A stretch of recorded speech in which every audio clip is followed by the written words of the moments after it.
Okay, everyone, here is my homemade and home-centered basic overview of chapters 7 through 25 of Mosiah.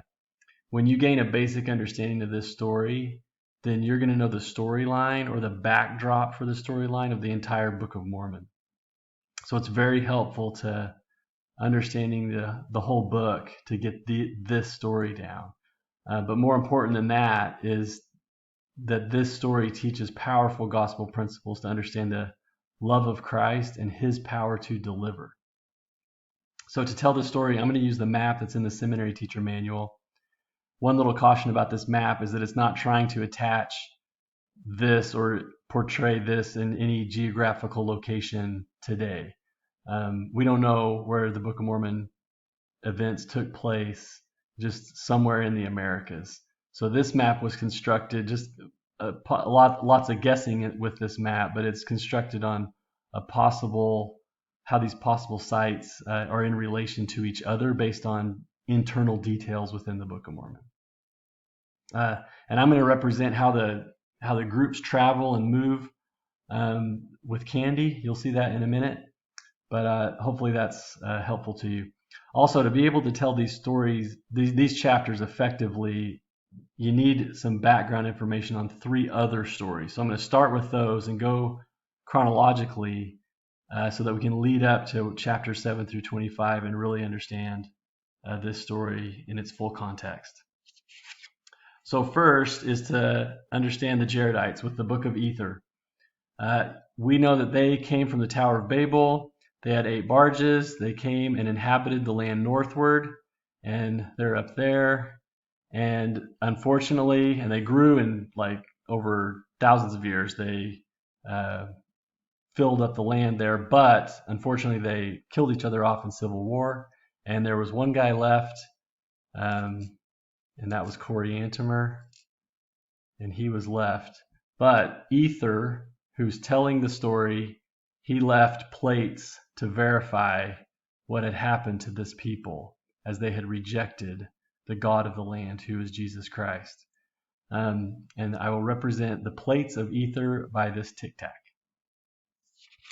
Okay, next, about the time that that's happening, Lehi's group arrives, and they come in the land of their first inheritance. You see Nephi, Laman, Lemuel, Sam, all those guys, and they have the brass plates with them. About this same time, which is a lesser known story, is that that Mulek, the son of Zedekiah, who was king of Jerusalem, he leads a group of people, and they come in and begin to inhabit the land. At some point, they actually even find Coriantumr. A little verification in the connection here. It's also proof that Jerusalem was destroyed, the fact that the people of Mulek are here. But they don't get that proof till later. The Nephites don't. But later on, they inhabit or come to the land of Zarahemla, and that's where they settle. I don't even know if Coriantumr was there with them, but he didn't live with them very long. Only a short time. But Lehi's group got out of Jerusalem before it was destroyed. Mulek's group got out of Jerusalem when it was destroyed. All right, as we know the story here, Nephi and those who would follow him separate from Laman and Lemuel when they try to kill him, or they're going to plot to kill him. So we're going to put Nephi and those that would follow him over there, take the brass plates with them, and then you got the Lamanites there. And as we know, they grow. Years go by, and you get Nephites and Lamanites inhabiting the land. You also have, I'm sure, people in Zarahemla are growing too. And that's what you have. Now, it comes to this part of the story where now King Mosiah, hundreds of years later now, has passed, and King Mosiah I, the first Mosiah, is king, and he's warned by the Lord to leave. There's been lots of battles and wars between the Nephites and Lamanites. Enos, Jerem, Omni, they all talk about this. And in the book of Omni, we learn about Mosiah and him leaving that part of the land and all who would follow the prophet. And they actually go and travel and find the people of Mulek in Zarahemla. And the people of Mulek are happy that they've got records with them. They unite together, and Mosiah is the king. So that's a big event that happens there in the Book of Mormon. Lamanites are growing, obviously inhabit this land. They kind of take over there, and we'll just put more of them in there. All right, so one more detail that we need to know, and that happens, it's talked about at the very end of the Book of Omni, is a group of Nephites who actually wanted to go live in Lamanite territory down there. And so Zeniff is the guy who leads them down there. He makes a treaty with the king so that he can live there in peace. What he doesn't know is that it's a trap. But the Lamanite king allows him to vacate his people out of this area, and he lets the Nephites, led by Zeniff, live there. What he wants to do is just let them build up the place, and then the Lamanite king's his plan is to put him in bondage. Zeniff obviously doesn't know that at first. So now we're set up. There's the lay of the land when chapters 7 through 25 come with Mosiah. This is a big story. There's a lot of detail here. I'm going to go through it all. And this is going to help us to understand the love of the Lord better. Okay, so here is the story. In chapters 9 and 10, Zeniff acknowledges that he was overzealous to inhabit the land, therefore kind of exposed to the deception of the king of the Lamanites. He shortly thereafter realizes this when the Lamanites come to battle to put them into bondage. But he is successful because they fight in the strength of the Lord. They are successful in battle. Then they're on guard from that point forward. And in chapter 10, they also have another successful battle against the Lamanites. Even though they're surrounded, they're heavily outnumbered. But because they fought with the strength of the Lord, they were protected and preserved. Then Zeniff is going to die, and his son is going to become the next king. His son is Noah, and Noah is not good. He changes the affairs of the kingdom into wickedness and leads the people into wickedness.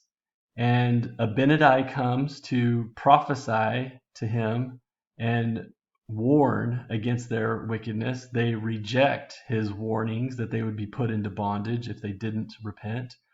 They didn't repent, and so 2 years later, Abinadi comes back and warns, proclaims that they are going to be put into bondage, but they can avoid being destroyed if they will repent.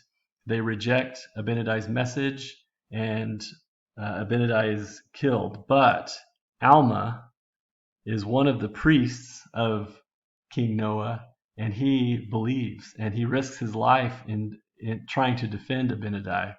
He leaves and ends up teaching at the Waters of Mormon the words of Abinadi. Many people are baptized there. When Noah finds out about this, he sends a group, but Alma is warned of the Lord beforehand, and that group of people depart into the wilderness, and they just establish their own city. They call it Helam, and so they're out there. Meanwhile, back in town, you've got some people who are getting really frustrated with Noah. A really important, powerful figure in the Book of Mormon is Gideon. He's had it with Noah, and he's going to go take him on. As he's about to get Noah, Noah sees from a tower the Lamanites attacking. And so Noah pretends like he cares about the people, and so he pleads for Gideon to spare his life. Gideon allows that. Noah commands the people to flee into the wilderness. He commands the men to even leave their women and children. Some do, some don't. As they get out into the wilderness, away from it, some want to return. Noah tells them not to. Those people then take Noah and kill him. They kill Noah the same way that Noah killed Abinadi.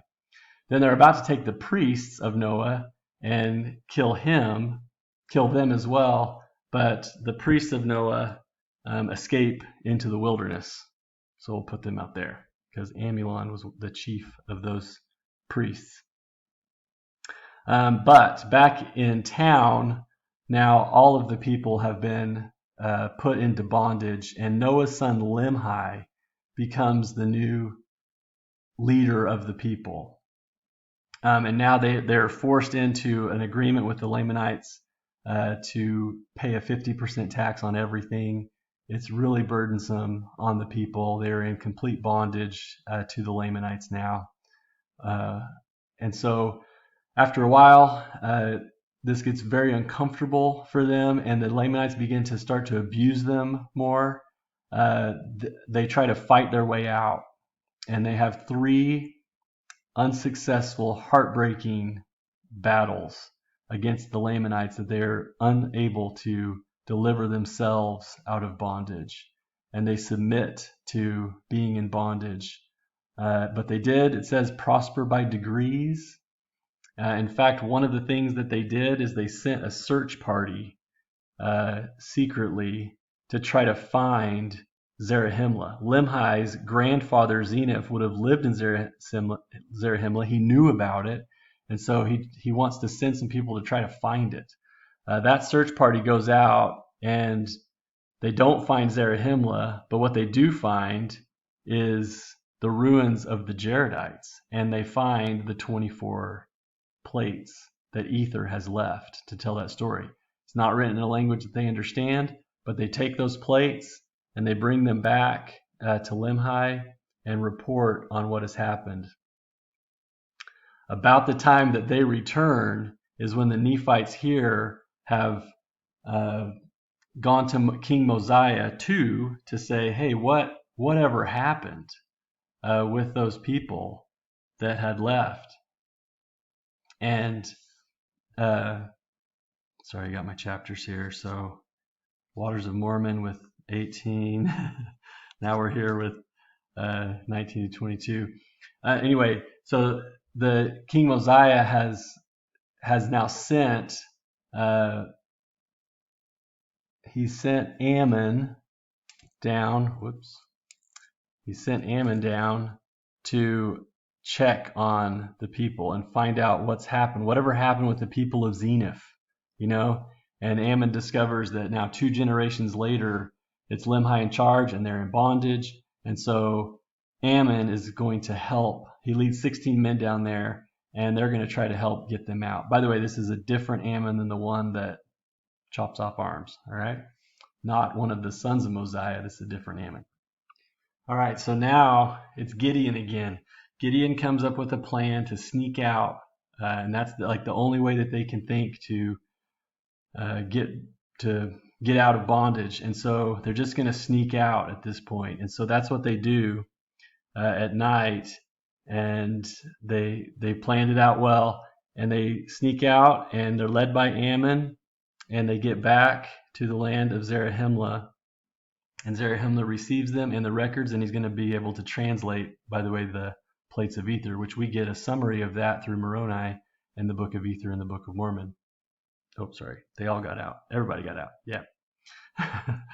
When the Lamanites realize that they have left, they try to chase them. They get lost. They actually come across the people of Amulon, which you would think, by the way, this would be justice for them, because they had earlier in chapter 20 kidnapped Lamanite daughters and made them their wives. But the Lamanites, they actually spared them because of those wives. And then as they're heading their way back town, they actually find the people of Alma who are there. And to make matters worse, not only are the people of Alma going to be in bondage now, but the Lamanites are going to put Amulon in charge. And this becomes a great burden on the people of Alma. And yet the Lord comforts them. He lightens their burdens. He even helps them to cheerfully submit to their burdens, and then promises deliverance. And he does deliver them. It causes deep sleep to come upon the Lamanites. And then the people of Alma are able to sneak out of town as well.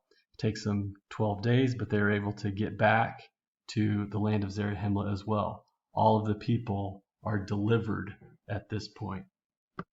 And I'm sorry I didn't keep up with my chapters here. This is the story of Alma getting out of bondage as well. Then as they all get back to Zarahemla, Mosiah receives them, tells the story, receives their records, and they get baptized as well.